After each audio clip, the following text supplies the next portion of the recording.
Welcome to the first episode of Mol België, Season 14 Recaps from Reality TV Warriors. My name is Michael Armstrong, and joining me as always is the Canadian who has a reputation for trying to push against it with his flap, Logan Saunders. Good afternoon. And the guy who is holding in anything he has inside him right now while we podcast, David Bindley. Good morning. Good morning. This is inevitably going to be one of our longer episodes of the year because we have not spoken in 6 months.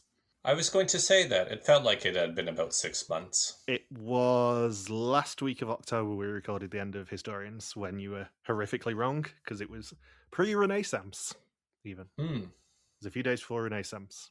And Renaissance was a season. Mid. Yeah. I mean, lots to say about it if we ever decide to do it for Historians. Love the fact that Anna Marie came back. Also love the fact that we'd already decided we weren't doing it because we would have had to try and skirt around how Logan knew both Anna Marie and Hardwick. Love the fact that Kim came back. Actually quite liked Meryl. I thought she was a lot more palatable as a contestant than as a mole. Even Yora didn't annoy me nearly as much as a contestant than as a mole. Nathan, however, terrible mole. Mm-hmm. Better than your Rowan, though? I mean, it depends who you ask, because obviously, as we discussed during Historians, weird Malota opinions that all the male moles are better than all the female ones maybe stinks slightly of Survivor 50 style misogyny, but that's not for us to really touch upon. Vidum 26 so far, halfway through the season, has been fine. All the places are kind of blurring into one. It feels like they had the idea for Tanzania and then sort of didn't really know what to do with it. Yeah. It does feel like another pot drain's coming, even though obviously they spent €3,500 this week. It feels like they're probably not going to get much more than the $6,500 they've currently got. Yeah. A new record low for the Vidum pot? It's an annual tradition. Yeah, Renaissance was the new annual low, because that was barely 5, wasn't it? Oh, right, because of the episode 1 twist. Yeah. Celebrators we touched upon during Historians. Easily my favourite of the UK ones. The second one is filming any day now, apparently, because Claudia's been doing interviews going, oh my god, I know who's going on it. What? How would she know? She's just teasing everybody. Apparently she had to get the producers to tell her 2 or 3 times because she couldn't believe some of the names they got this time. Craig David. I don't even know who the rumours are. I think Tom Hiddleston was rumoured at one point, because he is a fan of the show. There is an Oscar winner on the cast of Taskmasters 23 as well, apparently. Not that we'll know who that is for another year. No. I've got a feeling it might be Emma Thompson. I think the strong theory is actually that it's whichever one of Flight of the Conchords was in London a few weeks ago. That would be quite the get. Yeah, because one of them, I think it was Brett, was in the UK not too long ago, and presumably, given that Alex is talking about the fact that they've got an Oscar winner on UK 23, that person has just filmed. Yeah. So they can actually start talking about it now. In other Traitors news, UK 4 was shite, and I don't care what anyone else says. And we are less than a week away from Quebec 3, and I don't know whether you know that, Saunders. Yes, because I posted on the Quebec page when they announced the cast, I think. And then a few of the contestants started following me on Instagram. Oh, nice. Yeah.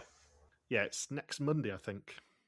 So, unfortunately, given the timings, unless we get subtitles before we record next week's episode, I'm probably not going to be able to watch it for a few days because of editing. At least they only do one episode a week with Traitors Quebec. Very true. Anyway, we're sort of skirting around the inevitable preamble bits. How was your time off, Bindles? I'll start with you because I know you'll have less to say than Saunders will. Will I? Probably. Well, I went to Tasmania. Yep. Home of Marion or whoever it was that Logan did not guess from a single time. Yep. Surprisingly not bad. That is the Tasmanian Tourist Board slogan. It is. Surprisingly it really not is. bad. Really not shit. It really is. Like I sort of used the first Australian season to sort of plan where I was going. Yeah. And I ended up visiting sort of like about half of the challenge locations that they did. And then sort of taking photos and using that as a clue for historians. But I was surprised sort of how small Hobart is, because supposedly it's about 250,000 people. the center of Hobart is maybe 3 blocks, and they are not big blocks. Like they did a challenge in the final episode, which was basically like a treasure hunt. So you had to go somewhere and get a list of these 6 items, and then try and work out what the items are, go and take photos of them, and then bring them to the finish within 2 hours. They had 2 hours to do it in a car, and I think I could have walked the distance in about an hour and a half with all 4 items myself. Like they started at the docks, and then one of the list was a block away in like a park, and then sort of 4 of the items, which is all they needed to pass the challenge, you could have walked to within 5 minutes of that park. Like it is not a big city at all, but like really, really pretty in like centre Hobart. It's just very tiny. I went up to the top of Mount Wellington as well, which was the one they had to cycle to the top of. They gave them 3 hours. I'm sitting there on the bus because I am not cycling up that mountain. And by the time I got to the top, I'm like, not even if you gave me 3 days. Like it's sort of quite steep roads, sort of very narrow, rocky roads. The bus was constantly sort of tilting over. It was sort of that uneven. Get to the top, and I thought, it's a nice overview. It makes sense to, record a video for the reveal of historian. Just being like, hey, this, we're here, but we're not here. We're doing Iceland and Spain. And I thought, it'd be a nice view, sort of look over the edge of the mountain and see Hobart. Managed to get up there on the foggiest day in about 6 months. So by the time I got up there, it was 4 degrees. You could not see 2 meters in front of you. The fog was that thick. Like, looked really sort of otherworldly.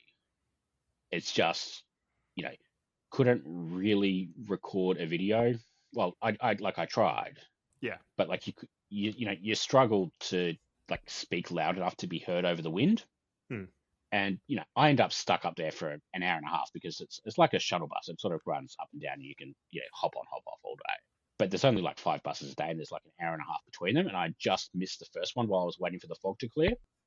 So I basically ended up stuck up there in really cold, really sort of foggy, shit weather for an hour and a half, waiting for a bus, trying to record a historian's announcement that I never ended up like actually releasing. It is a good thing that someone else was going to form a mole location, wasn't it? Yeah. You were like frantically messaging me going, yeah, we can't use this video. We're going to have to come up with something else. And I'm like, don't worry, I am in Japan. Yeah. I don't think I even sent you the video. It was sort of that bad. I think you managed did. I think you sent it both of us, and it's just like, yeah, we couldn't even hear you on it. Yeah. So I did that. I went to Richmond, which is like a small town, sort of 20 minutes outside of Hobart. They did weirdly like half the season there. Yeah. Because they did the maze challenge there. That was closed for renovations when I was visiting. So I didn't get a photo of that, but they did the weird like prediction challenge where like Linda was separated from the group and you had to guess whether she'd, order a beer with lunch and like all, the really sort of basic 2000 era question sort of things. Yeah. So they did that there. They did the haunted jail challenge there, which I went into. Is very creepy. I may possibly be the first person to ever watch TV in those solitary confinement cells. Because I was trying to work out, which cell everybody was in, and there are like 3 or 4 sets of cells. So I was trying to, try and match it to the episode, which is not easy when the prison has been sort of updated since then. Like I got it worked out sort of eventually, but I don't know if I would have wanted to spend the night there.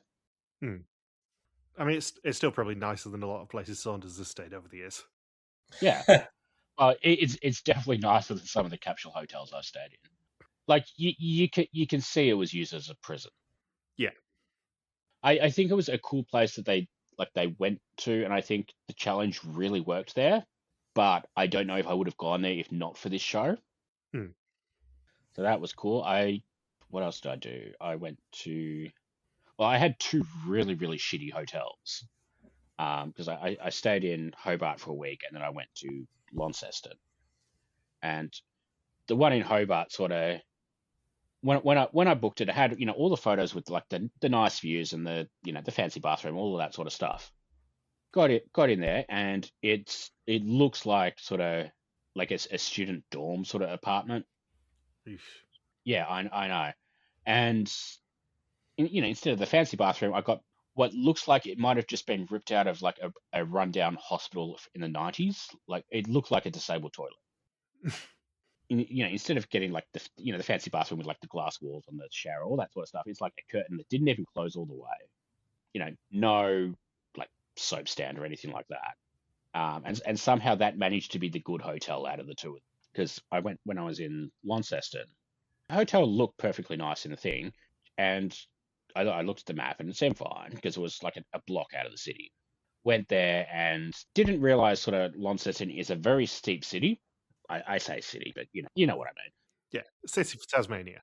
Yeah, like it's the second largest place on the island. It has maybe 90,000 people, and it is sort of a very spread out 90,000. So went to this hotel and got to the end of the street it was in. Didn't realize that street is so steep that you've got handrails on the footpath, and sort of this hotel is at the very top of like a 6-story hill.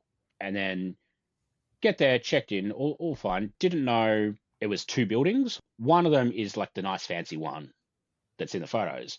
The other one is like a rundown 70s motel. And I ended up in the 70s motel one, obviously, which, was fine. Like once you got into the room, it was fine. And then I was going to leave the next day because I'm like, I don't want to keep going up and down the hill. So I'll just go out when I'm ready to leave and come back at night. Getting ready to leave at like 10 o'clock the next morning. And all of a sudden, just hear the key open up my door. And I'm like, they told me this was like one of those hotels that sort of, because of their commitment to the environment and all that sort of stuff, they don't do housekeeping unless you order it. And I'm like, I'm only there for 3 days. You can make the bed when I leave. Like, it's fine. But like when you're half naked getting dressed, you don't really want to hear the front door of the hotel room opening up. So, and I'm thinking, well, how do I make it sound like people are in here? So, I left the TV going while I was out because, basically it was the only thing I could do. And when I say, like, when I got back to the room, I don't think anyone has ever been so happy to hear a repeat of Seinfeld. Like, Launceston was fine.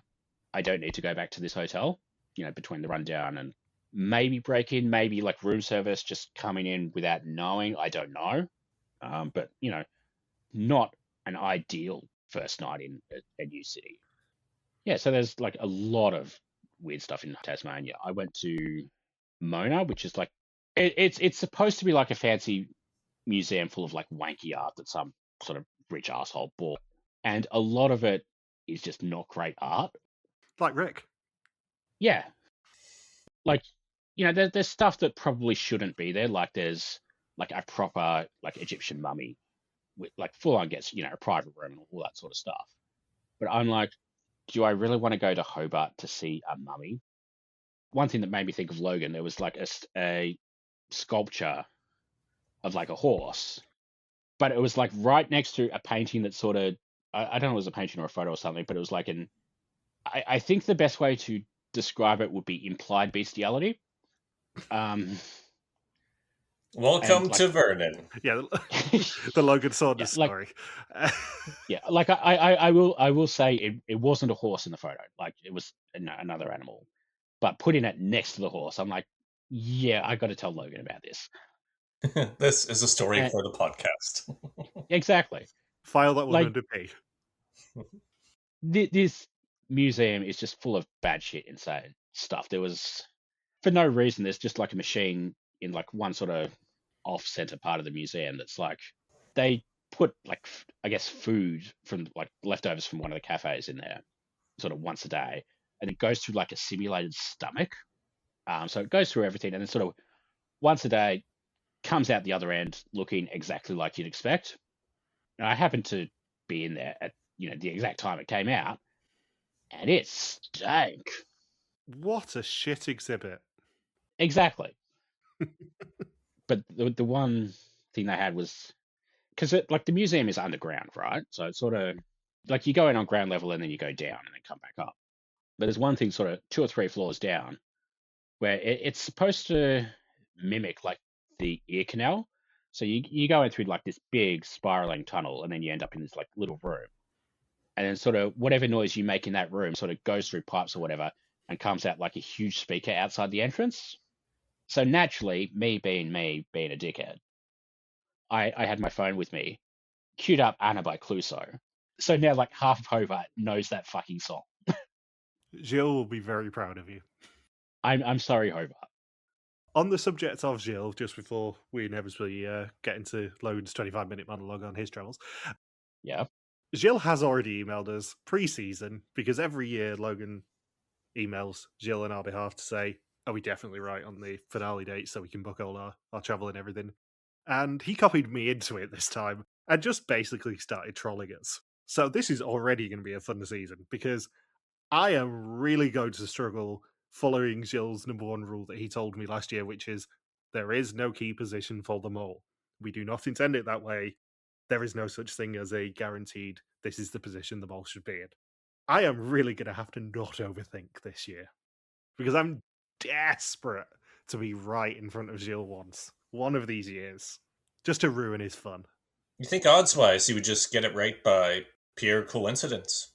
I know, because it's 5 on the trot. 5 visits to Antwerp, or Antwerp and Brussels, and 5 times I've been wrong. You know it's bad when I have a better record than you. Yeah, I mean, we don't really want to talk about your record from the last year, Saunders, or you don't want us to talk about your record from the last year, but you did win the Vidden pool, though, last year, for Renaissance, by assuming that they would pick the one person already on the payroll. So where we left it on Historians in terms of my travels is I was going to Japan, as has been previously discussed. I did make it to Japan, hence the video for Historians of me walking across Shibuya Crossing, basically gloating that I'm in Japan and you weren't. I can't even remember if it made it to Historians, but we had a long discussion, me and Saunders, about how I broke the cardinal Logan Saunders rule of there being a very tight layover. It's usually like 2 to 3 hours, you say, for international flights, and it's Saunders, and it was an hour. And we got on the plane from Manchester to Amsterdam, and it was half an hour late, and they made up a bit of time, and I ended up having to sneak to the front of the plane where my brother was sitting, with the permission of the cabin crew, I must say, to basically be able to sprint to the next gate, because I knew what the next gate was going to be. We did make it. Our luggage did not. So that was fun, because I was prepared for it knowing that it was a bit of a tight turnaround, so I had a change of clothes and change of underwear and everything in my hand luggage. My brother did not, and he didn't have any pajamas, and ended up having to use the hotel provided pajamas, which, given he is only slightly shorter than me, he's about 6'2", there is a hilarious photo that I cannot share around that has been sent to my parents of him wearing clothes that are very much not for someone who is 6'2". Japan was amazing. It was such a fun holiday. Good. Everyone was lovely. We had, it sounds weird to say this, but you know what I'm like with food anyway, but we had one of the best pizzas we've ever had in Hiroshima. The hotel that his work paid for at the end was one of the nicest hotels we've ever stayed in. It did not look that nice on the internet, and it was amazing. It was very, very posh. And yeah, a good time had by all, apart from the fact that KLM kind of got in my bad books on the way back. I love how you go on holiday and have pizza. I went on holiday and ate a camel sausage roll. Oh, I mean, you should have seen this pizza. It was ridiculously, it was ridiculously cheap anyway, but it was just this like little pizzeria near the Peace Park in Hiroshima, and there's only like 6 tables in the entire place, and it was homemade everything. All the toppings were homemade, including the bacon, which was delightful. The owner slash waiter demanded that you ordered everything in Japanese, because she gave you a crib sheet on how to order things in a restaurant in Japanese, and she was lovely. She also, before you got your bill, brought out an atlas of the world, and you had to sign where you were coming from, because that's pretty cool. Unsurprisingly, full of Brits and Australians. Yeah. If you do end up ever going to Hiroshima, Saunders, I will tell you where it is, because it's well worth a visit. I know you don't necessarily want pizza on holiday, but you need to go here. It was awesome. Yeah, that sounds like sounds like more of a unique dining experience globally. It was, yeah. Anyone who goes to Hiroshima that I know now gets that recommendation. I have already recommended it to one of my friends who was in Hiroshima not too long ago. I have been thinking about doing Japan, but yeah, Japan is loaded with Australians at the moment. I mean, tell me about it. We didn't basically hear any other Brits for the 2 weeks we were there. We heard a lot of Australians. You will always hear Australians, especially if you're near a ski resort. Mainly because the Japanese yen is still very weak at the moment, so it's a very affordable holiday. Yeah, going to Japan at the moment and seeing Australians is a bit like going to Spain and ended up in a British themed pub. How did I know you were going to end up making an SNL reference? SNL UK has surprisingly not been as shit as I expected. Anyway, back to KLM being dickheads. So we were on the train back to Narita on the way back, and bearing in mind KLM had already got a little bit of goodwill from me with me being able to move to the front of the plane. I accidentally left my cap that I flew in the overhead locker on the flight out, and we managed to get it back with the luggage as well, which was fab. Could not fault them for that. We were on our train back to Narita, and I got a text and an email off them saying, yeah, your flight to Amsterdam's a bit delayed, and we don't think you'll be able to make the connection, even though it's a lot less tight than you want on the way out. So we're going to send you back via Helsinki tonight in 12 hours' time. We got to the airport and basically said, no, we're not, because I'm back in work tomorrow. Kind of need to be back home. So we got back onto that Amsterdam flight, and KLM have in-flight Wi-Fi, so you can use WhatsApp, and I was contacting the customer service, trying to find out if we could still make our connection to Manchester, because it was the very last flight of the day. It was like 9-10 o'clock at night. And literally as I was about to get an answer, we flew over the Arctic Circle and the internet cut out for 6 hours. And bear in mind, this flight is like 13 and a half hours long. It is by far the longest flight that I've had to take in one go. I was knackered. I did not sleep on either flight on the way there or back. So I was absolutely dying on my feet anyway.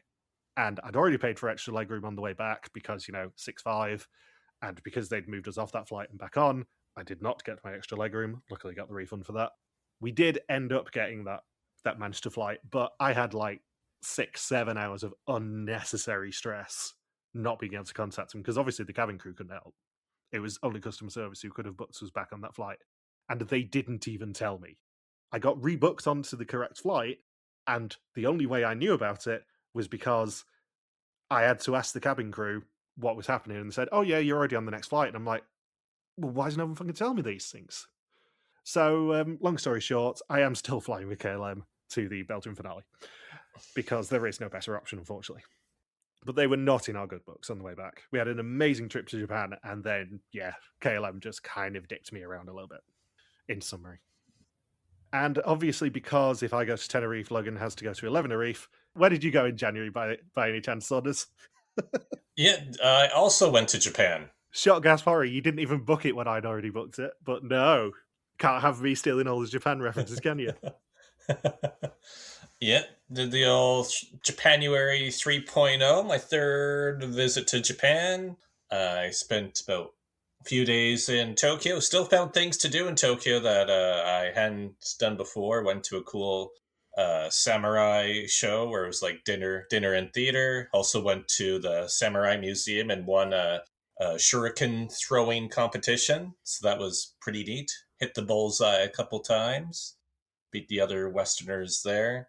And the past couple Japan visits, I went to this Tokyo Skytree, but I switched it up this time and went to the Tokyo Tower from Vidum. I did not. I gave up counting the steps to Tokyo Tower after about 30 or 40 steps from the metro station. Thought, I don't think I'll be even close to the correct number. And then, let's see what else. Then did some of my other favorite things in Tokyo. Oh, and I also went to I went to Shibuya Sky, the other major observatory in Tokyo. So now I've done the 3 major observatories in Tokyo. So it's fun to scratch that off the list, so to speak. And I also went to Okinawa for a few days. I had an awesome time in Okinawa. I befriended a guy who he came up to me. It was near the Uriso Castle ruins in Okinawa. And he was the main editor for a Japanese classical music magazine. And he was a big baseball fan and had traveled to 110 countries. Oh, So wow. we wanted to take a few pictures together. He wrote down his email, so I tried to email him the pictures, but whatever email he tried to give me, I haven't been able to figure out the exact email address, because each time it always comes back as delivery notification failure. So, yeah, so I was a bit bummed out about that. And Then I went to Taiwan. I went to Kaohsiung this time, hung out with some monkeys at the overlook in Kaohsiung near one of the temples. That was a pretty fun experience. And then I went to Palau. You did? Yeah. So I went to Jellyfish Lake and did a couple days of snorkeling all around Palau. How many Pringles did you eat? 0 Pringles. Yeah, they do sell them in the store though, but it didn't indicate any Survivor trivia. It was funny referencing Survivor when I was there, and then some of the locals were like, "Oh yeah, I remember when they were here, 17 years ago." Yeah, I guess Micronesia was filmed in probably would have filmed in 2007, aired in 2008. Something like that, it would have aired in spring of 2008. So yeah, they would have filmed there in 2007. So yeah, we're talking 18, 19 years at this point. And pretty much the only main bar in the country, they had a variation of the Survivor logo on their wall. So they still acknowledge that Survivor filmed there. And I did a 6-seat Cessna flight flying over the country where they did a 45-minute flight. And the pilot even said, "Oh, that's Oolong Beach there." Oh. That's the cursed beach. No one goes there anymore. Yeah.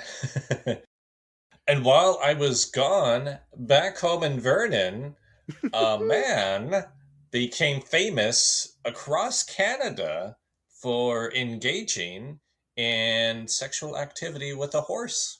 Right. Let's just say Saunders is bringing this up so me and Bindles can't. Because it was a man while he was out of the country, if you know what I mean. Yeah, I framed him. For all the jokes that we make about this, and it is not just us, can I point out, because in Gilles' trolling email, he also made a reference to you having sex with horses. For all the jokes that we can make about this literally happened in Vernon. Yes. And now I want to say at least twice a week since then, there's somebody posting one of the rant and rave saying, "Oh, what happened to the guy who banged a horse?" And all the comments are just horse puns. Yeah. And then I told my friends about the running joke on the podcast about the horse. So the last time I was over at my friend's house on Thursday, there's been like 20 jokes about me and horses. Oh, good. I'm glad we're spreading. And if anyone's wondering what happened to him, he's in a stable condition, but the jury voted nay to convict. There we go. Yeah, and that's what the rant and rave has been like for the past month and a half, I would say, is just everyone trying to one-up each other with the best horse-related pun about the guy. So what disguise did you use, Saunders, just so we're clear? I didn't feel like reading the specific details. Just old man makeup. It was malice. Anyway, the one thing we haven't touched upon so far in this extended preamble section is the fact that we've all had big celebrations in the last month or so. Because obviously, Bindles had his birthday a few weeks ago. I had my birthday last week, because we're recording this on the 31st. My birthday was last Tuesday, and of course, Saunders had Lunar New Year. Yeah. Highlight of your year, or highlight of your 12 years, I suppose, given it is the year of the horse, Saunders. And to be precise, the year of the fire horse, which, to be fair, is what happened at the pharmacy when they found out about the horse. You cannot imagine the delight I had when I realised that it was the year of the horse, and I get to make an entire year of puns now, and year of jokes about you. That won't get old quick. Maybe that's why the guy in Vernon was banging the horse. Maybe he's just celebrating. It was his way of doing Lunar New Year. Yeah, it was for good luck or something. I don't know. I don't think he was thinking that intricately about what he was doing. Maybe he just goes through all the zodiac animals every year. Yeah. What year? What animal year is it next year? My ox is broken. Well, you should have used more lube. Oh, and I last week I just came back from Guatemala. You did? Yeah, and that was my 80th country. Another literal war zone country. Did you eat the sacrificed chicken? No, actually, Mario Lanzas told me that right before I left. He said, "Don't eat the chicken." And how was it? Guatemala, not the chicken. It was a lot of fun. Antigua, I mainly did cafe hopping, and there's this one area with an overlook. But there was this one really, really douchey American guy who had a drone, and he was wearing goggles, I guess, to watch the drone footage. And he was doing a very loud play-by-play saying, "Oh, now my drone is over at the other mountain. Oh, now I'm downtown. Okay, guys, in 5 seconds, prepare to wave at the drone." And he did this very loud commentary for everybody within about 100 meters to hear him for about 20 minutes or so, when this is supposed to be a peaceful overlook where locals and tourists go to relax and just take in the view of Antigua and the volcano behind the cityscape. And it was just, really annoying, to the point that his friends were yelling at him to stop yelling. His name is Jeff Probst, and please return him to the closest Fiji. Yeah. So shall we actually talk about this episode then? Oh, and I went to Lake Anatlan, and That's a no, I went Michael. to Yeah, I went to the ruins. I went to the ruins where they filmed Survivor Guatemala as well. So somehow I went to the first 2 seasons where Stephanie LaGrossa competed on Survivor. Awesome. We can get this Yeah. episode done in 20 minutes, can't we? Enjoy editing, Michael. Oh, I will. There will be no edit. Everything you've said will be unfiltered. So, we open on the... In fact, no, before we start that, quick question. Did you guys watch the contestant release special thing, Café de Mol? No. Okay. It was actually all right this time. I've not seen this week's one yet.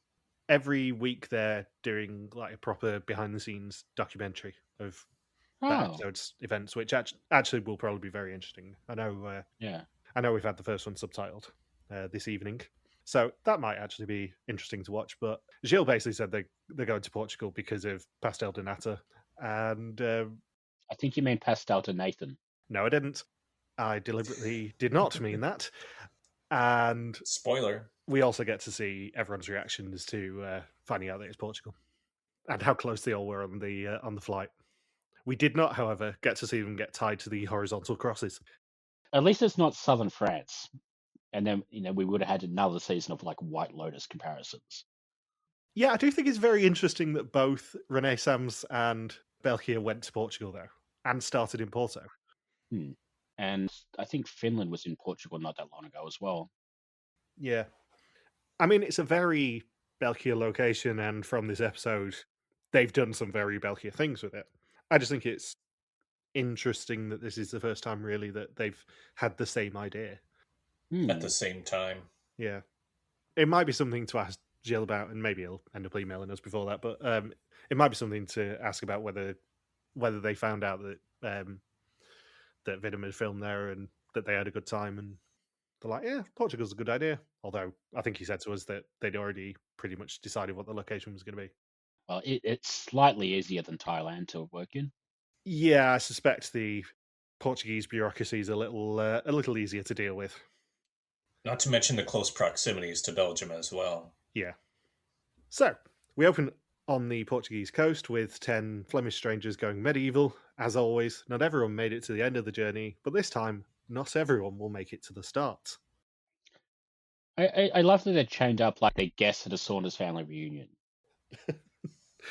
What? Bags over the head, in pillories, tied to a pole, or, horizontal cross. These are icebreaker games. Even Michelle was like, give it a rest. Yeah, Michelle's watching us saying, I have one question. Where are the oubliettes? Michelle's just sat there, like, taking notes, just going, how can I make it meaner? And then we got the preview for next week that explains that perfectly. Yeah. It's funny that just every Belgian season premiere, though, it always starts with them blindfolded or tied up to something or buried, or where they're just really disoriented for the first challenge. I'm starting to think that this might be someone's kink. Yeah, I was thinking this is it's a pattern, right? It's a very kinky pattern. Yeah. So the first three to meet each other are Wout, Julie, and Christoph, and they are in pillories with Carla and Dries tied to a pole. The other five, Maxime, Isabel, Abigail, Maïté, and Vincent are horizontally crucified. My favorite thing with Julie is that she's blindfolded so she can't see. And then when they remove the blindfold, her hair covers her whole face. So she's just as blind as when she had the blindfold on. Maybe it's a clue, Saunders. Maybe she's the mole. Top of the suspect list. I'm in a tunnel already. Within like the first 90 seconds of this episode, we had two separate people be like, I'll give you a kiss later, because they were tied up. And I'm like, I really feel surplus to requirements here. So they are stuck in a fort on the island, but the hunt actually begins on the mainland, and they're not all guaranteed to make it there. The mole met Jill 24 hours before in the town of Molado, which apparently was a coincidence that they found that, and they're just like, that's a great place to start it. And he told them that there were 12 options for people to join the group, but the mole must decide the two strongest, and they are the gate crashers. If they succeed in their mission, they will replace two of the original 10. If the originals succeed, they will all head to the mainland and take 10,000 euros with them. So we all knew that the two people who were not actually going to be eliminated, right? We know the België lore that you need to see a screen in order to be removed from the game. Yeah, it was very carefully worded from Gilles' part, probably because he knew that people like me would complain at him if he eliminated people without a red screen again. But it was left behind was the term he used rather than eliminated.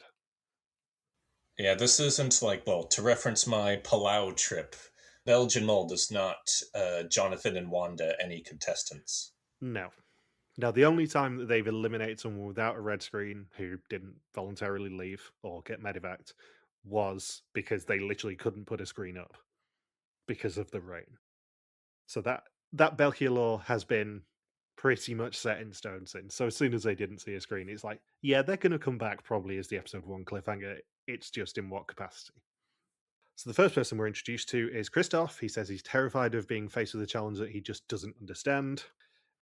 He has the best mustache out of all the contestants in this cast. I hate to say it already, but I really like everyone. Yeah, like it feels like a good cast. I feel like every execution's going to be a little bit heartbreaking because obviously, skipping to the end of the episode, it's a fairly heartbreaking first elimination, this one. I would say the most heartbreaking first round elimination of all the seasons. I know you basically said that Maïté is the sort of biggest character to go home first since Grease Jill, and I agree with that. So to begin facing off against the intruders, they must first free themselves to give themselves a better chance. The pilloried three must find a way to turn on a tap to float keys to release themselves and Calla and Dries from their bonds. The Crucified Five must tell each other about themselves, beginning with Maïté and her hobbies. She goes looking around houses, pretending she's from a rich family. And to be fair, that is a cracking hobby. Yeah. It's actually quite a common hobby. That's why on Canadian cable television, there's a whole channel just dedicated to house renovation, house relocation shows, and you just won the lottery, so you get to build your own house. There's so many house-related shows on TV, so I'm not surprised that someone's active hobby is just to find really fancy homes. Yeah, snooping on like Rightmove and stuff is a very common hobby in the UK, I would say. Because everyone's just a bit nosy about other people's houses. I mean, when it's the 3rd anniversary today of me buying Harmstone Heights, and the first thing that my aunties did was find out how much I paid for Harmstone Heights, because they're nosy. And they've never specifically had this conversation with me, but I already know that they know how much I paid for Harmstone Heights, because, they just couldn't help themselves. Yeah, they went to the city records? No, because I bought it from a new build company, it was listed on Rightmove. So still for a few weeks after I bought it, it showed how much the asking price was for the house. I didn't pay the asking price for the house, spoilers, because they gave me 5% of the deposit. They paid for it because it was one of the new build perks. But yeah, they know how much the house was worth when I bought it. Because I'm from a very nosy family. So after a minute of their speeches, they are silenced, and of course they're silenced in the traditional way, i.e. a man dressed as a medieval executioner stuffs a rag in their mouths, and they've just kind of got to sit there and be silent. I do wonder how it works after people were released, because there's at least one of these where the person talking was released. I presume they were just told to shut up. And they have to answer a question on that person's topic. And Maxime gets it right and is the first person to be freed. The intruders get to fire a flaming arrow each minute, and if they hit 5 targets with the arrows, they will block off the exit, and anyone left inside will not be able to compete against them for their spot in the game. I went into making notes for this episode thinking, like, I'm not going to make a heated rivalry pun. I'm not going to make a heated rivalry pun. And then the first challenge is firing flaming arrows. And pumping. Don't forget the pumping. Exactly. The pumping's coming. Does Heated Rivalry's success now mean it's Canada's #1 summertime adventure? No, that'll be too high budget for us. We got to pay $7.43 for season 13 of Amazing Race Canada, or whatever the hell season we're on now. I don't Season think even 12. Amazing Race Canada's using that tagline anymore. It was always my favourite joke. I think they have used it fairly recently because it's just so jingoistic. Canada's only summertime adventure. Yeah, because nobody's competing. It's like when ITV stopped burning stuff off against the Traitors finale. You know it's not going to be a success. Or indeed ITV putting anything up against Maths Australia or Maths UK or Second Married at First Sight, which is coming this year. Like, you know it's going to lose. So Carla and Dries realise that their pole is actually a pump, and that if they pump up and down in a definitely not phallic motion, then water comes out of the pipe. And the Pilloried 3 have gutters to direct the water towards the floats. And in the banner for the episode, I love that we have the ironic shot of Christoph getting waterboarded whilst wearing a jumper that says fountain. Because Didn't even notice that. Yep, that's mainly why it's the banner, is because the irony of that just really tickled me. His reaction to getting sprayed in the face is obviously hilarious, but the fact that he is also wearing a jumper that says fountain just really kind of pushed it over the edge for me. The next introduction is Julie, and she says she thinks she could be good as the mole because she can subtly make things fail, and she's naturally very clumsy. And Vincent is the second to give his speech about sports, and Abigail is wrong about what he thinks the weirdest sport is, which is cyclocross. Which is a very valid answer despite what the group thinks. Yeah. Interesting that this is mentioned, because something that comes up in the pre-season Café de Mol in the introductions is that Dries went to school with a guy called Wout van Aert. Do you know who that is, Saunders? Wout van Aert? Yeah. No, I do not.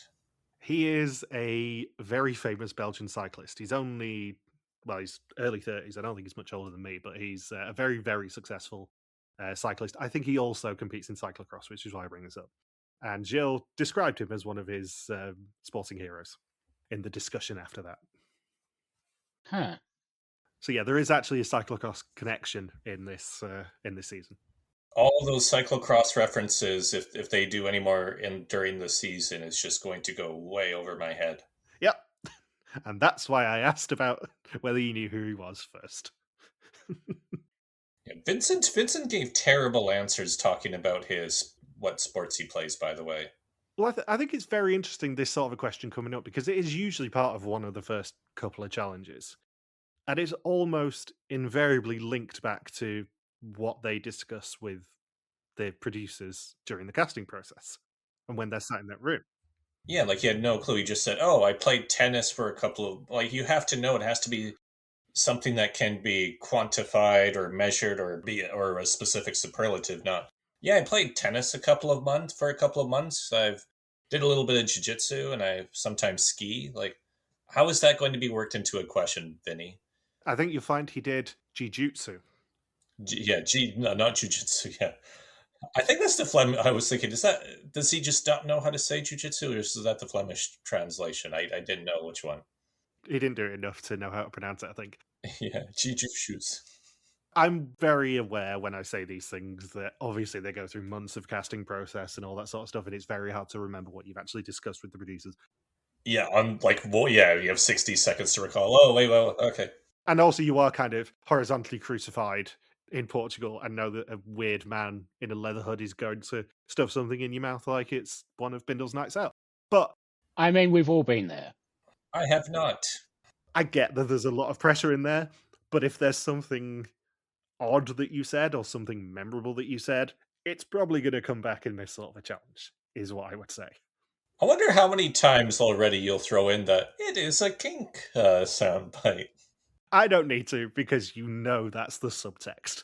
And on top of that, the new one that you did during Historians, it is another kink. So a second target is hit as Julie gets free. Wout is the next to get an introduction. His dream was to go line dancing in America, and his sister arranged a flash mob line dance at his wedding as a surprise for his wife. I have so many questions.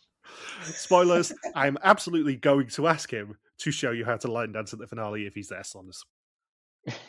To quote Hermes from Futurama, these answers only lead to more questions.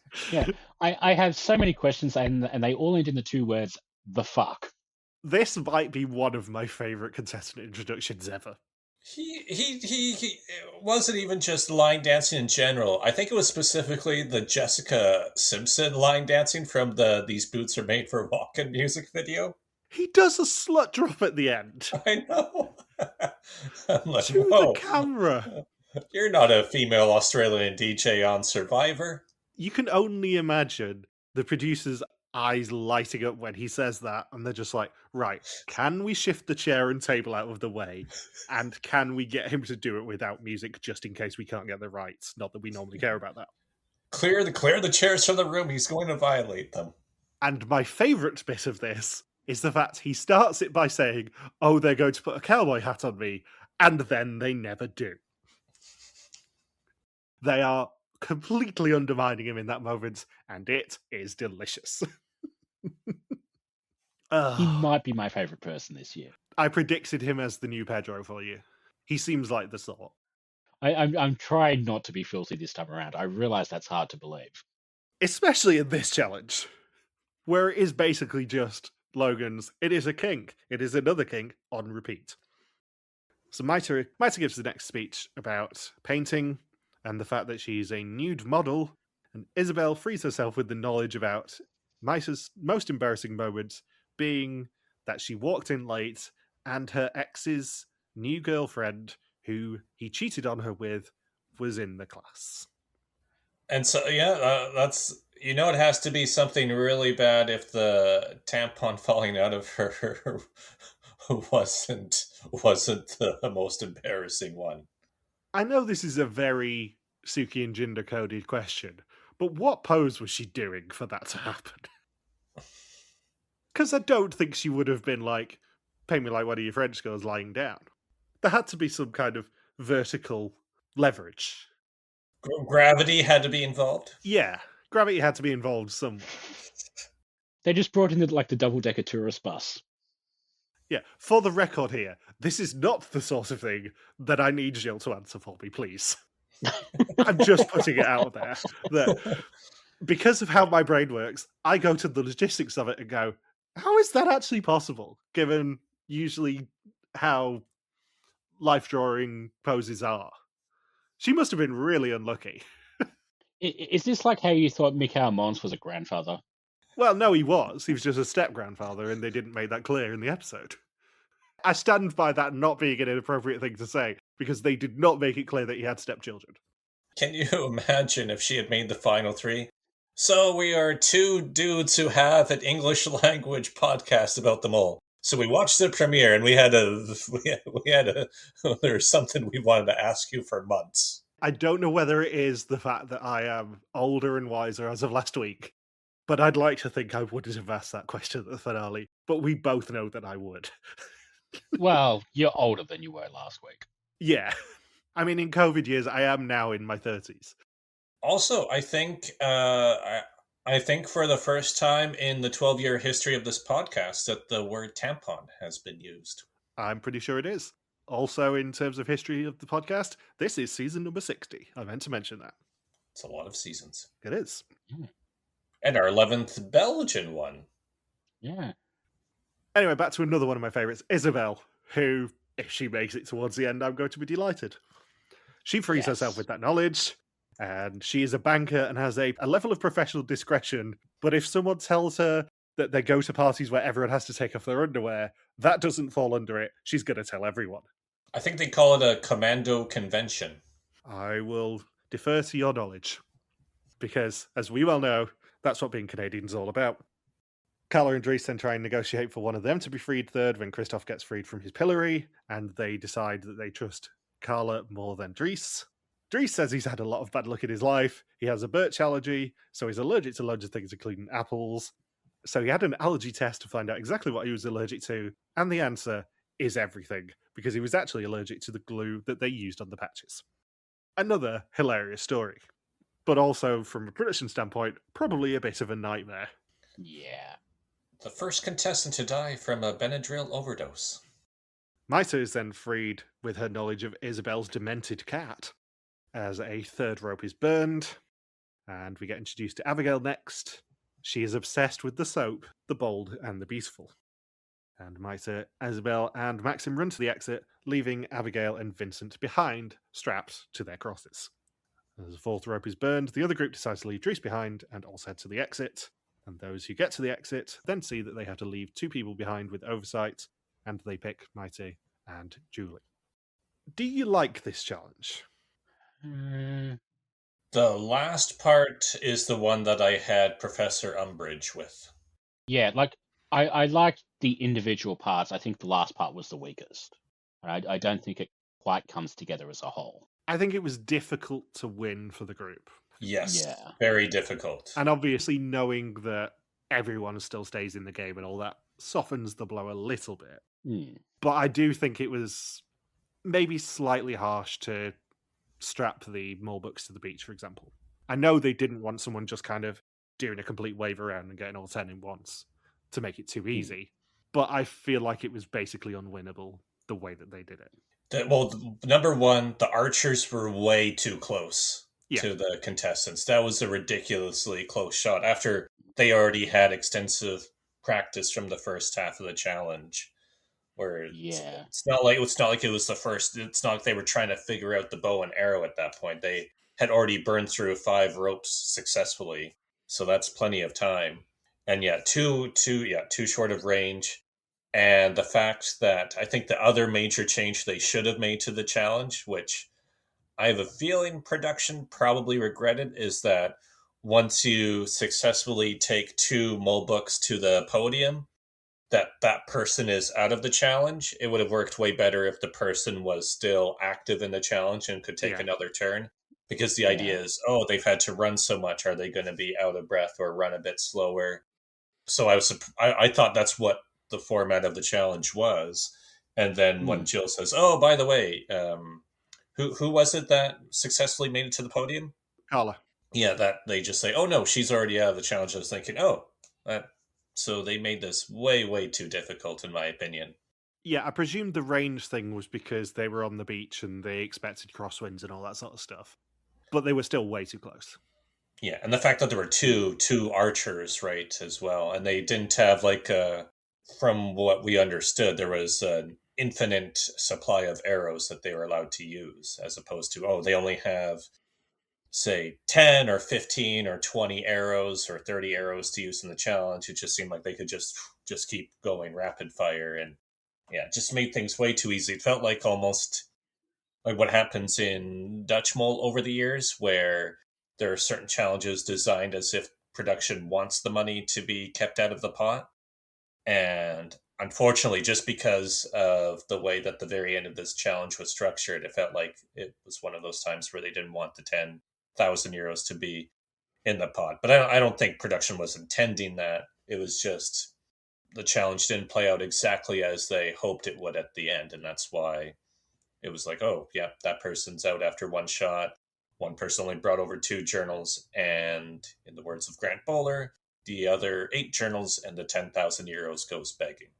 Yeah, I quite like the first bit of the challenge, not the actual people being strapped down and stuff, but it's basically the same sort of opening challenge that they tend to have of everyone being in a predicament of some description and not everyone being able to get out before the time limit expires and all that sort of stuff.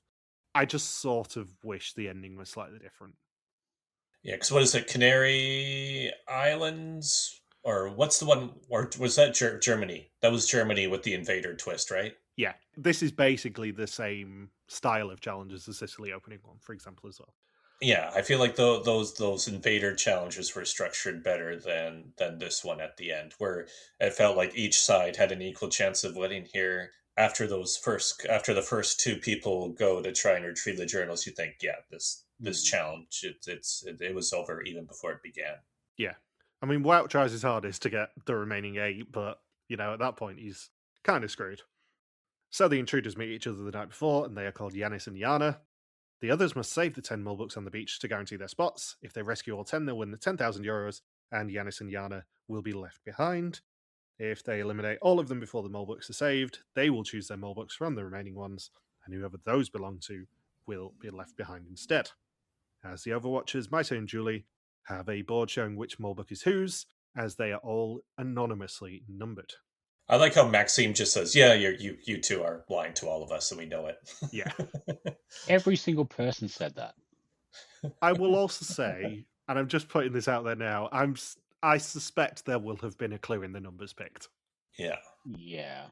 I don't know what it is, but I suspect that one of those numbers will end up being relevant, and that would lead to the number of the mole book. Who was number 8? That is a very good question. I just thought of that too, because they had the number 8 on screen for a very long time during the bottle challenge. Number 8 was Carla. Interesting. It was in order: Christoph, Abigail, Dries, Wout, Maxim, Maïté, Isabel, Carla, Vincent, Julie. So there's your answer. As much as I don't want to go down this sort of a rabbit hole, I do wonder what sort of a person would have picked Yanis and Yana. What do they know about Yanis and Yana that makes them the quote-unquote strongest candidates? The prefix of their name? Yeah. I don't think it's amusing that they did pick two people with very similar names, but yeah. What sort of a person would be intimidated by those two if it's not one of those two? Would be the question I'd ask if I was in the game at this point. Yeah.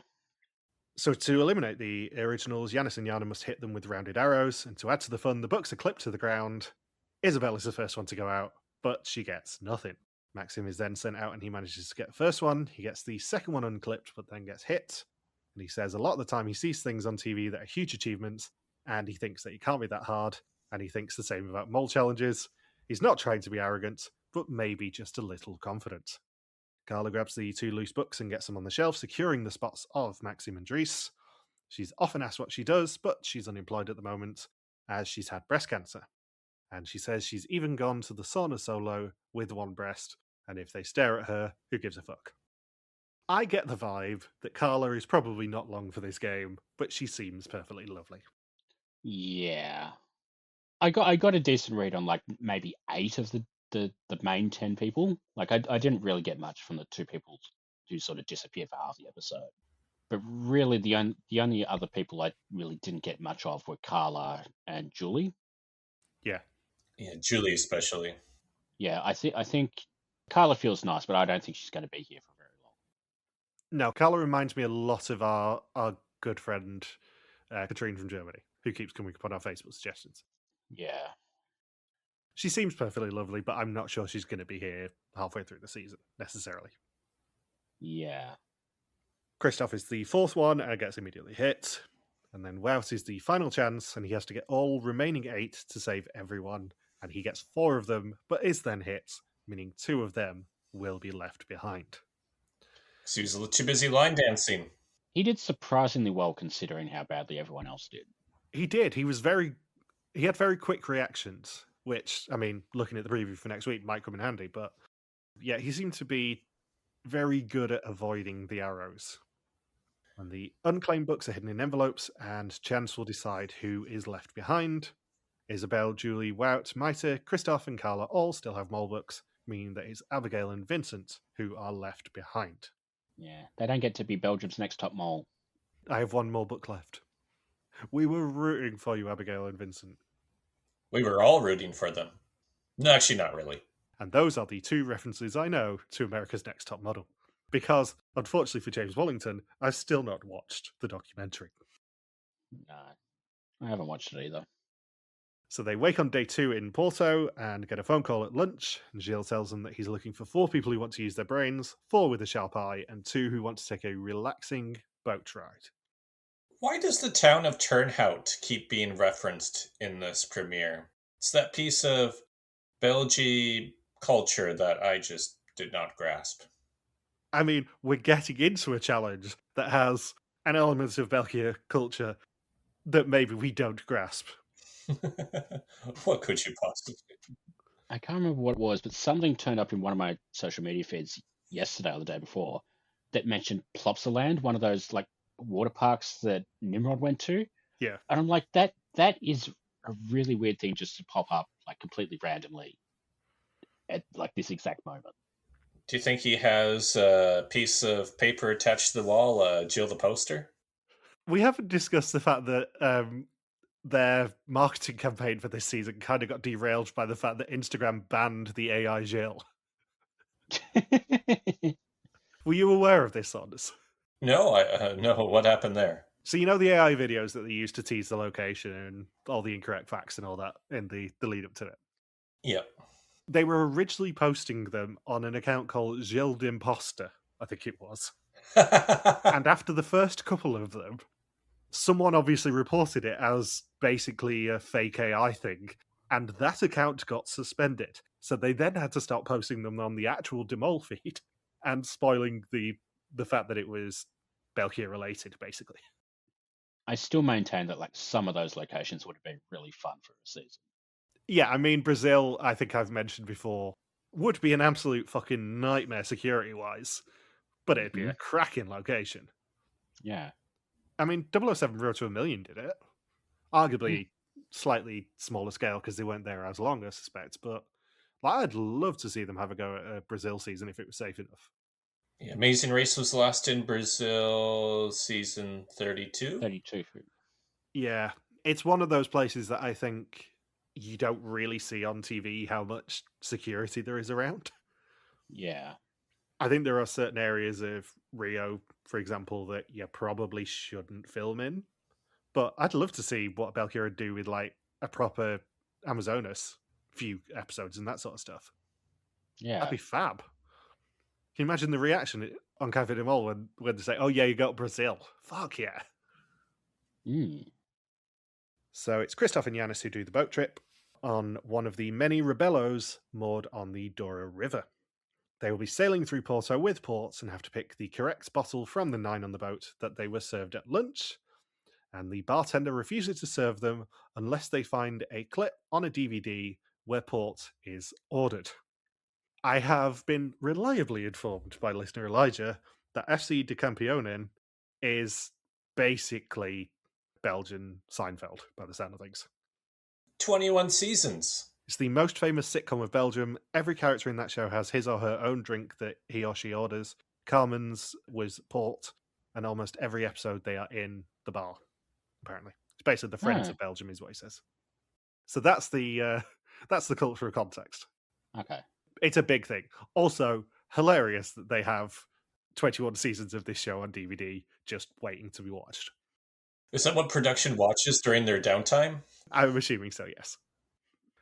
So the 2 on the boat will be the determining factor as to whether money will be earned or not in this challenge. The 4 who use their brains, Wout, Maïté, Dries and Julie, must use special helmets to catch port in glasses on top of those helmets for some of the stakes of the challenge. For each litre that they rescue, they will earn €400 for the stakes. There are 10 bottles, one of each with their names on, and they will get a clue as to which bottle will open, and if they're right, they can catch the port. The candidates with sharp eyes, Carla, Yana, Isabel and Maxim must spot Wally hiding in the city. A new one will appear every 10 minutes, and they earn €1,000 for the stakes if they manage to find him. If they need a clue, someone can head down to the bottom of the bridge, all 260 steps down, to go and get one. And the clue is a grid as to where he is hiding, and a rebus clue as to where they should be looking on that grid. And again, the money that they get will only be earned if the right bottle of port is picked. 260. 2 plus 6 plus 0 equals 8. I'm going to say this now. None of those clues were that hard. They were not meant to be hard. No. But Yana made such a pig's ear of them.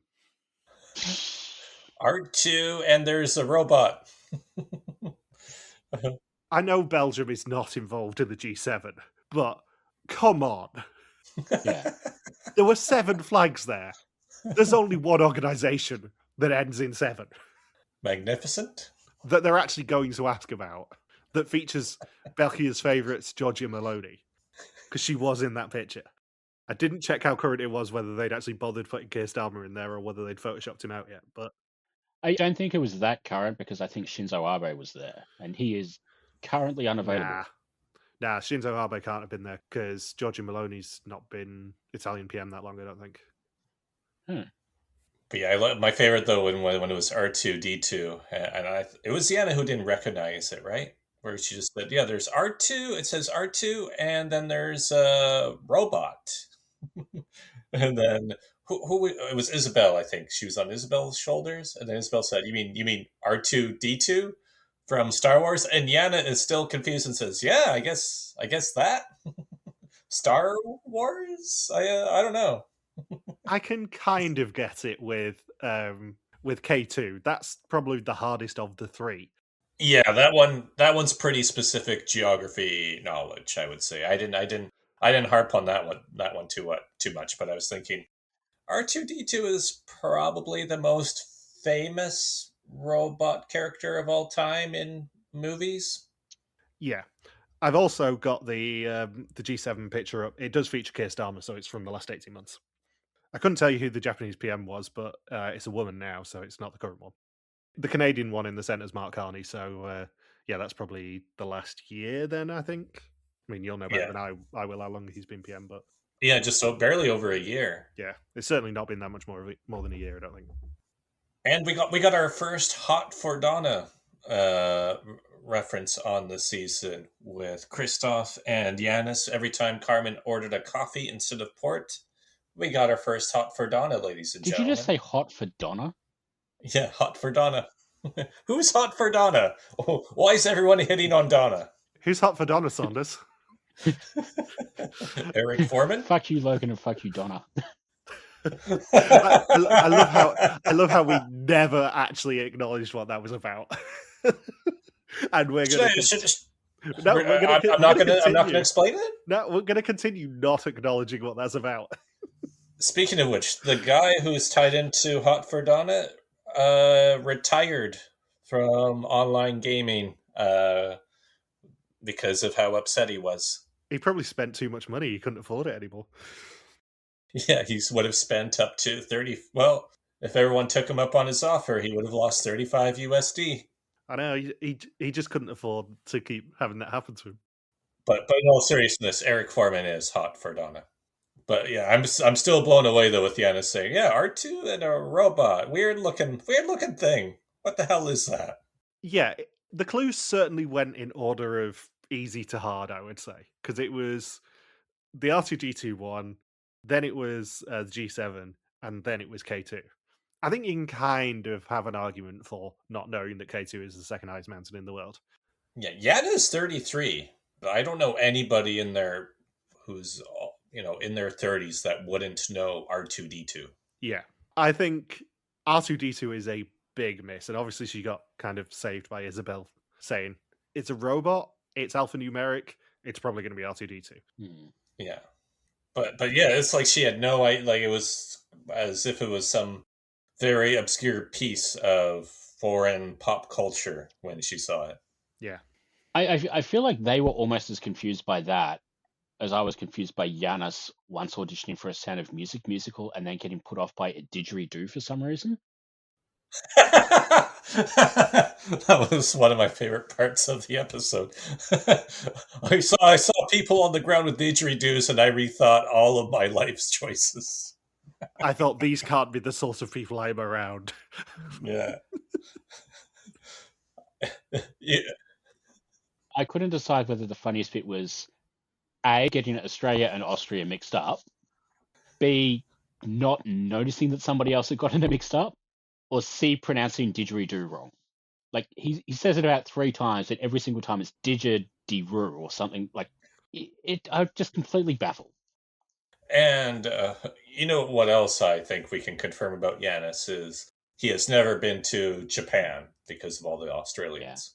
Yeah. He does not seem like he's the sort of person who's been around Australians before. No. He's the anti-Senna. Yeah. I will also say, Yanis looks nothing like his picture in the official profile pictures. Every year there's somebody who doesn't look like their photo at all. Yeah, his hair is a completely different colour. I don't know what they've done to his profile picture, but he does not look like him. So Isabel overlooks a volley and they lose the money. The boat team can get help from the others as they pass by the challenge locations. Those in the challenges can help them rule out wrong bottles. For their side, Wouse and Dries have to run to the bridge before the boat gets there, and there is a board with 3 of the wrong bottles listed on it. Luckily, the boat boys hear them just in time. Carla overlooks a second volley, but then they start to look for the boat boys. They hear the correct information and rule out another 3. And Pascal gives them one final dilemma. She will rule out any false bottles that they want for €500 per bottle from the stakes. When the group reunites, the port catchers have earned €1,200 and the Wally searchers have earned 1,000, but less than €500 spent on ruling a bottle out for a total of €1,700 if they are correct. And they picked bottle number 8, so earn €1,700 of 6,000 for the challenge and €1,700 of 16,000 for the episode and season so far. I was surprised how strong of a reaction the group had to Christoph and Yanis sacrificing €500. Yeah, well, I guess they'd already lost the €10,000 before, didn't they? Yeah, but then if they picked the wrong bottle, they wouldn't have earned anything. Yeah. I feel like sacrificing one bottle was a wise move. Yeah, it was the right choice, because if you overhear the 6 that have been ruled out from the other 2 challenge locations, you can get it pretty much dead on. And if you're torn between 2 and it's not been ruled out, I think sacrificing €500 from the stakes is probably better than gambling, unless you're the mole. Especially with how drunk they were by the end of that, because at first, when they were watching Belgian Friends, they weren't laughing whatsoever. And then by about the 5th or 6th class, they thought it was the funniest TV show they had ever seen in their life. Where they were forgetting to fast forward through the seasons. They were just enjoying the episodes. I did see the claim that maybe they're suspicious because if you know the show, and obviously it's big iconic show in Flanders, if you know the show, she doesn't order port in the first season apparently. So it was weird that they started with the first season, but like, I think you probably still start with the first season even if you're fairly confident, just in case. That thought went through my head too, because the second season of a TV show is always drastically different from the first. It's always the most significant change. Yeah. I would have started with season 2 as well. Yeah, I probably would have started like somewhere in the middle, because then, you know, like all of the running jokes are sort of set up. Yeah. I don't know. Maybe you just put season 1 in and skip through it just in case. I saw a thing on one of the Discords that there was a theory that like if you put in like season 14 or something, there might have been a clue to them all. Yeah, but only at the 26th minute. Yeah. So on day 3, they drive further inland to a vineyard where Gilles awaits. He tells them that they will be staying here, but only if they survive the first test and execution. It is time for the test. 20 questions about the identity and actions of the mole, who have no East Coast home except for the mole who can never go home. Dries is in a tunnel already, lined with neon-lit arrows. The mole had to be on the boat, as that's how you could guarantee €500 comes out of the pot. Yanis also says he's pretty much gone all in on one person, which, you know, is dumb. Yeah. Multiple people said that. I would normally mince my words at this point, but don't go all in on test 1. Even if you're confident, even if you're Nicky level of confident, don't go all in on test 1. And the weird thing is, like, multiple people went all in on test 1 and survived. So, like, Yeah. How badly did Maïté do on this test? Yeah, that's mind-blowing. Because you can't win the season in episode 1. You can test your theories, but I certainly wouldn't test your theories by going 20 for 20 on one person, because you might only survive on time. And then you might have to go back to calling yourself Seaman. Yeah, we skipped over that, didn't we? I am the DJ Seaman. Dropping the hot beats. And Yana's story about how she met her husband through Tinder. But she never tells them that. Yeah. But now everybody knows it. Yeah.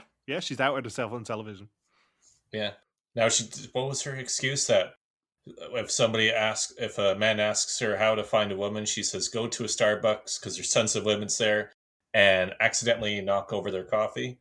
I feel like that's something that happened in the Belgian Friends TV show that they were watching, or knock over their port. I mean, as we all know, women love when you pour boiling hot water all over them. Yeah.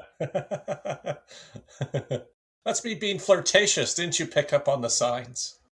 It does sound like the sort of thing you see on those negging guides from about a decade ago. Yeah, just pour hot coffee all over it. Yeah. If she suffers second-degree burns, that means she likes you. Yeah. Yana says that Maxim detached 2 books, including his own. It's a way for them all to influence their own safety. Wout says Yanis didn't write much down. He went straight to sleep in their room the night before. At this stage, you have to write everything down just in case. Maxim says Maïté would be a great mole. She's intelligent and seems to know just a little more than everyone else. Julie says Christoph works in a bar, so she wonders who decided to spend the money on the boat. Christoph says the bridge team threw money away. There's only one mountain with a letter and number combo. Correct. Carla says Isabel overlooked Wally when she was on the camera and cost them money. Isabel says no one suspects Carla, so maybe that's a reason to suspect her. And Maïté says the best place for the mole was under the spouts, and Wout didn't catch much wine despite being so tall. Gilles says the mole is and remains a merciless elimination race. All 10 of them survive the start, but to keep surviving, you need the mole in your sights. Yanis, Wout, Carla, and Christoph all get green screens before Maïté is the first one sent home, and Gilles, for once, seems genuinely gutted that she's gone. Yeah, it's a lot more devastating than Jan going home or something like that. We need to not make Jan jokes, because you know as well as I do that Gilles going to have a go at us. And I'm trying I know. I said it just to get you in trouble, Michael. I'm trying to be good this season. I'm trying not to get A, us in trouble, but B, more importantly, me in trouble. I'm trying to have a nice season this year. You made jokes about Jan, and then Gilles punished these people for making them watch 21 seasons of a soccer sitcom. Very true, but I'm trying to be on my best behavior this year. And we even got an Oompa Loompa joke in this episode. Like, they are pandering to us this time around. I know they are, but we can't say it because they'll go, no, we're not pandering to you, it's just an accident again. Yeah, if we keep making Jan jokes, I hear next season they'll make everybody watch 42 seasons of a cyclocross sitcom. No, even worse, they'll make people watch Survivor 50. They'll make people watch The Bold and the Beautiful. All the seasons. Every one of them. Speaking of like weird coincidences, it was odd that Gilles made a point of saying they have to get the mole in their sights at the elimination, which is an odd thing to say when the last challenge was the Where's Wally thing. Yeah. Like, that feels like it's leading to something. Well, on a related note, the suspect list bonus question this week is what the mole did in Porto. So, whether they went on the boat trip, whether they were looking for Wally, whether they were catching port, or whether they had been left behind on the island. So, the episode ends, as we kind of predicted it would, with Maïté's car disappearing, and 2 more cars appearing, one containing Abigail and one containing Vincent. Shock, gasp, horror.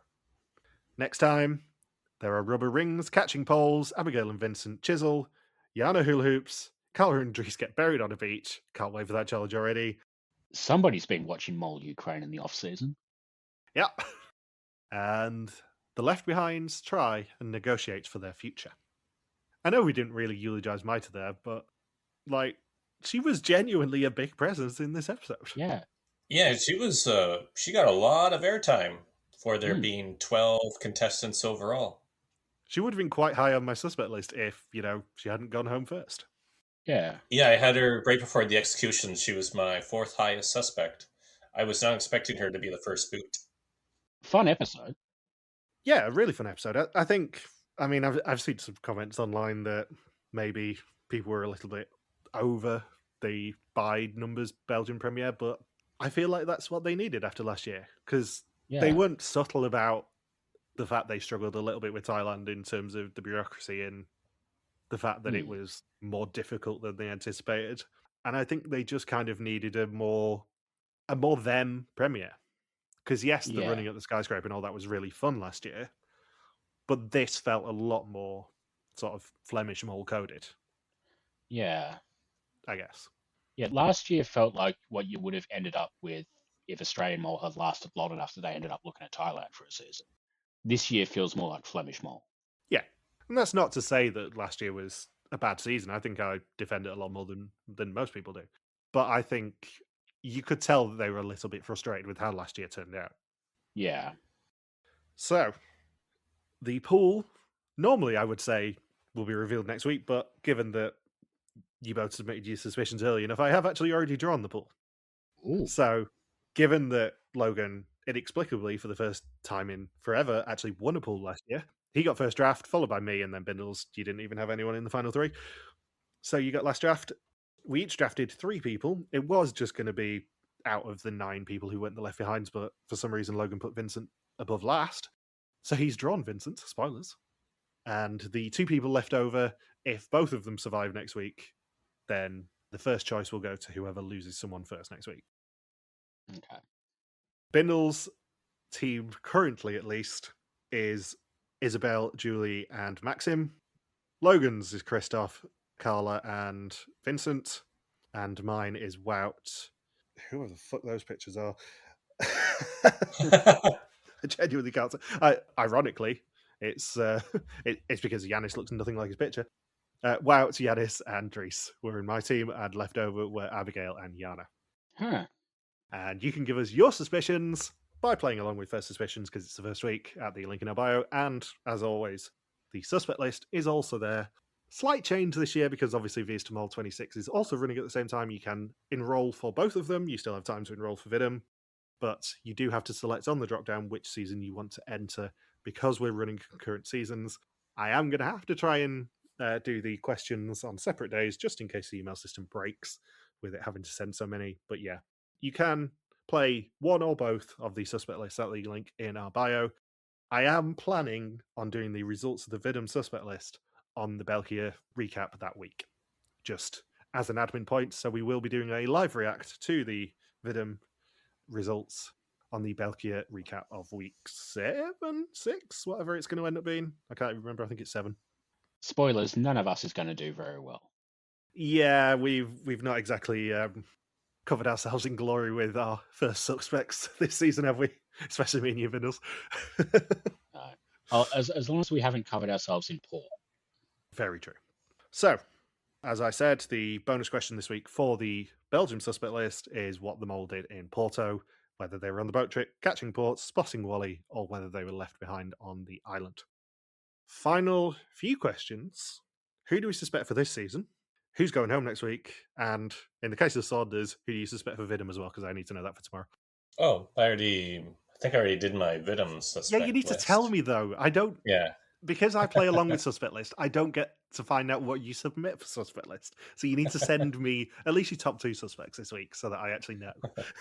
Please. Yeah, I'll do that as soon as the podcast Thank is you over. kindly. I did warn you. Yeah, it's a lot going on.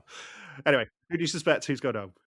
All right, so my suspect list for, I guess I'll just list off all 12. Christoph, Wout, Carla, Maïté, Vincent, Maxime, Dries, Yana, Julie, Yanis, Abigail, Isabel, and I think Yanis will go home next because going all in on one person, I don't think that strategy is going to keep him around very long. Interesting. What about you, Bindles? So I had Isabel, Christoph, Val, Julie, Carla, Maxim, Dries, and then Giannis, Yana, Abigail, Vincent, just because I feel like sort of when they're only in half the episode, it's sort of a little bit harder to get a read on them. So I've just like shoved them down the bottom because I don't like I didn't have enough time to rewatch it and try and work out what was going on there. I feel like maybe Yana is going home next week. And my order was Wout, Isabel, Yanis, Dries, Julie, Maxim, Yana, Carla, Christoph, Vincent, and Abigail. I've put those 2 at the bottom deliberately because I suspect them all wouldn't want themselves to be isolated for 3 days. Yeah. Being honest about it. And I feel like Carla might be going home. As I said, she's given me that sort of vibe that we've had in previous seasons. outside chance of Christoph, I will say. I hope not, because he's given very good reactions at the moment. But my instinct is Carla, but with sort of Christoph as the second right now, going home. Because it is likely to be a double elimination next week. It's likely at least one of Abigail and Vincent go, and it's likely that we get at least a single execution, if not a double, next week as well. So we might end up being down to 9 next week as it is. Anything else to say about this episode? It was fun. It was. I enjoyed it. I will also say, fuck you both for this episode being so long. You're welcome. Because it is now I April. shortened my travel stories. It is a brand new month we've been recording that long. Arguably, it is literally midnight in the UK right now. But yeah, it's a brand new month. I'm going to have to go change my calendar. It's been that long we've been recording. So, thank you for listening to our first episode of Mol België Season 14 recaps of the season. We'll be back next week to continue the hunt for the newest mole in Portugal. Don't forget you can contact us on pretty much every social media platform that isn't TikTok, where we are RTV Warriors, or you can email us and contact at rtvwarriors.com. You can also support us on Patreon at patreon.com/rtvwarriors. Thank you as always to the Legion of Subtitlers. We will see you next week for episode 2. Peace out and just chill till the next episode. Needed more gay hockey smart. I found a new kink.